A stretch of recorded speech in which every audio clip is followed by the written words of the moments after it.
Hello, and something a little different on the continent for our Monday video today. And you might have seen on socials the extraordinary situation in the Turkish Super League on Sunday afternoon, where the game between Galatasaray and Adana Demirspor was abandoned just over half an hour in. Now, the story behind this, it all starts with a penalty. It often starts with a referee in the Turkish Super League. And a penalty was given for a foul by Semi on Dries Mertens. VAR didn't intervene in that, and we'll come back to that in a little while. The penalty was scored by Alvaro Morata. This was 13 minutes into the game. And then around the half-hour mark, there's a stoppage in the game, and Adana Demirspor decide to come off. Now, it seems their chairman, Murat Sanjak, was behind this. It wasn't something that was instigated by the players, even though Semi, the captain, eventually shepherded the players off the pitch. And it was a very confusing situation. It was clear that it took the Galatasaray players a few minutes to work out what was going on. They made the most of the stoppage. They played with the fans, joined in chants with them. They got their children on the pitch. Dries Mertens and his son Chiro were on the pitch having a kick about, and all stuff like this.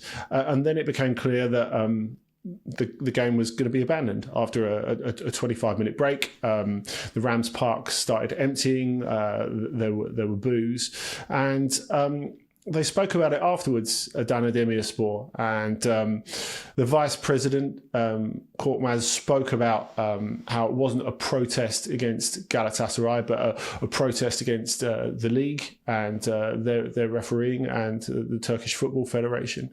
And then, of course, all the conspiracy theories start letting loose on Turkish football social media, which is very active at the quietest of times, but was particularly so on Sunday in the aftermath of this. People saying it was, on one hand, a conspiracy for Galatasaray, and that they were getting all these decisions. There were Galatasaray fans suggesting that this penalty had been given, which definitely wasn't a penalty, by the way. Semi's leg went out, Mertens went past him and kind of dangled his leg to catch it on the way past. It's something that VAR really should have sorted out. And Galatasaray fans in some cases suggesting this was something that had been given to make them look bad, to try and back that conspiracy. And it's a really sad state of affairs when you have a situation where everyone is just crying conspiracy, really. So I guess we've got to look into this a little bit more. In terms of the penalty itself, like I said, it wasn't a penalty. I can see why the referee gave it, but VAR should have sorted it out. Now, of course, there's been enough suspicion and annoyance with the standard of refereeing in Turkish football before, that overseas VAR officials have been brought in. So a Danish official, for example, was on VAR for this and didn't see anything wrong with it. And so the penalty stayed as it was, and Alvaro Morata scored it for what would have been his first goal in the Turkish Super League. It won't be anymore, because what will happen in the days to come is that Galatasaray will be given by the Turkish Football Federation a 3-0 win. Adana Demirspor, who are pretty much relegated anyway, will have 3 points taken off them, and all the goals and cards from this game will be wiped, and it'll be as if it never happened, which is really sad. And you could see that from looking in the stands. There were shots not just of fans who were completely nonplussed and bemused, but of children crying, upset that it was over. Maybe something that they've been really looking forward to. Maybe their only opportunity to go and see a live game. Who knows? And I think when you boil it down to the effect that this really has, I think that's really quite important. Now, especially since the introduction of VAR, every country has problems with officiating and problems with really believing in officiating.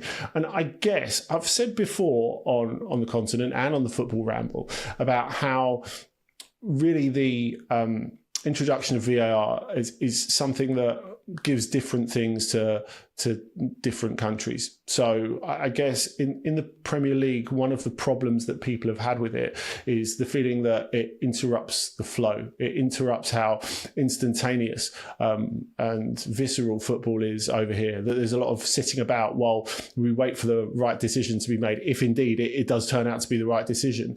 But I think when you go to countries like Turkey, like Portugal, where there have been issues in the past, accusations and cases involving bribery and corruption, people need the transparency. They really, really need that. But I guess the end point is that in both cases, VAR has been sold as something that is an ultimate solution that will fix all problems. But of course, it's still human operated, so there are still going to be mistakes made. But the sense is, because we were told this would be a utopia and perfect, everyone feels let down by it, some more than others.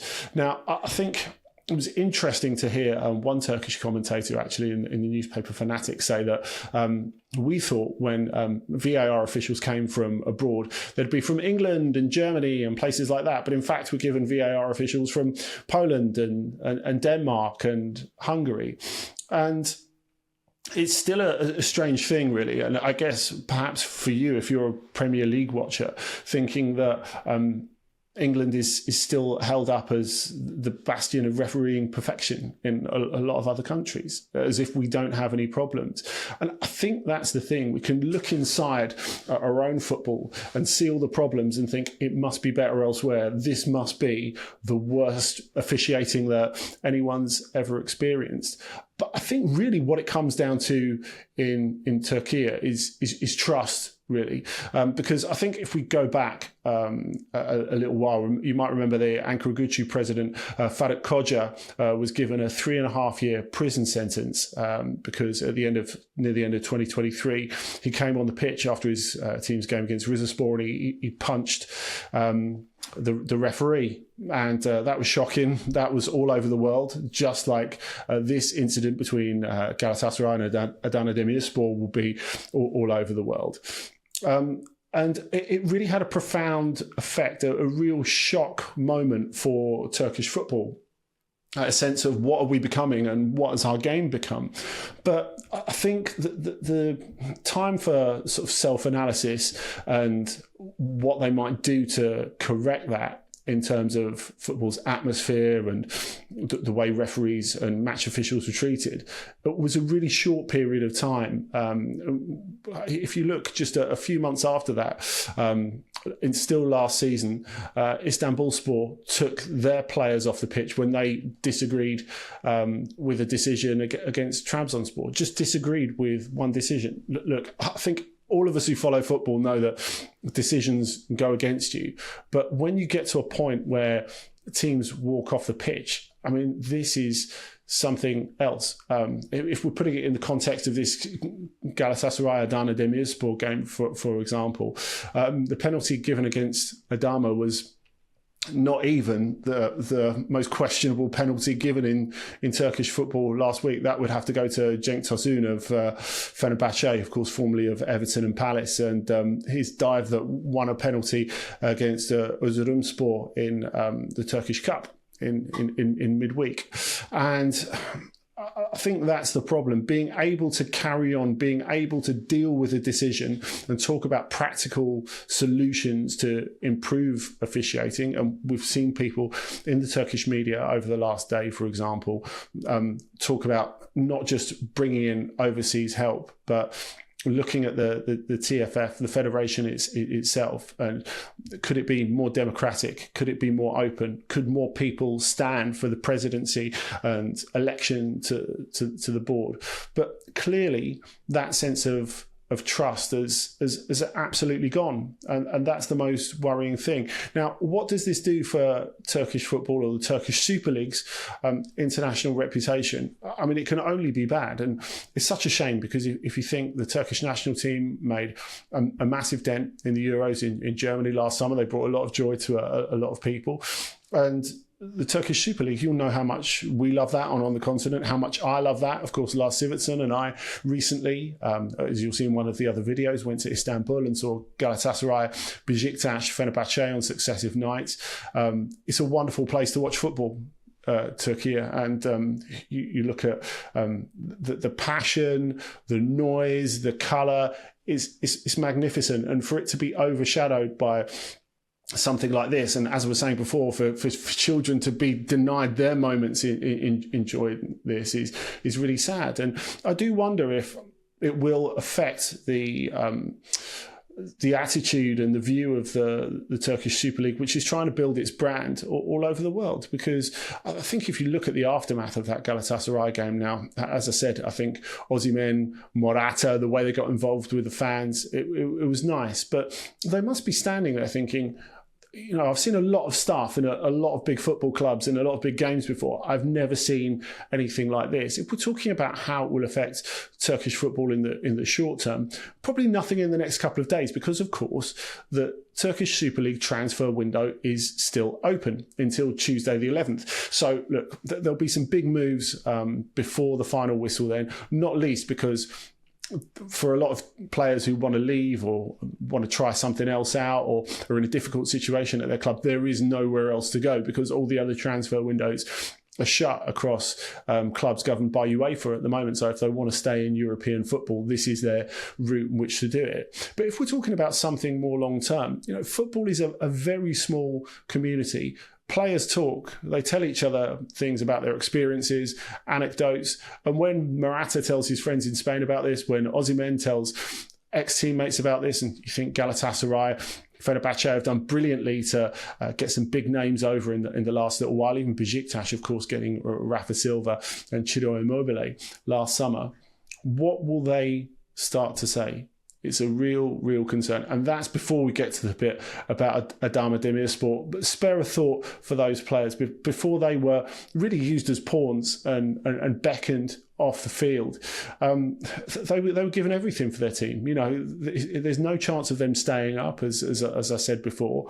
Many of them have not been played for months. They've seen teammates who just haven't been able to sustain that, leaving and going and finding other clubs. And really their loyalty has been exploited in this way, and I think it's a real shame, and I hope there's some sort of positive step to make this a more sustainable future for Turkish football, and they get their situation with match officiating working a bit better and rebuild that relationship of trust, which has completely failed, unfortunately. Thanks so much for joining us. Anyway, we're here every Monday with one of these videos. And of course, subscribe to the podcast on your preferred podcast catcher. Every Thursday, the main show of On the Continent, me, Dot Nadabayo, and brilliant guests. And every Friday, your questions answered about anything in European football. I mean anything, just send it in. Ask OTC. And if you could leave your questions here or get in touch with us on the socials. See you soon.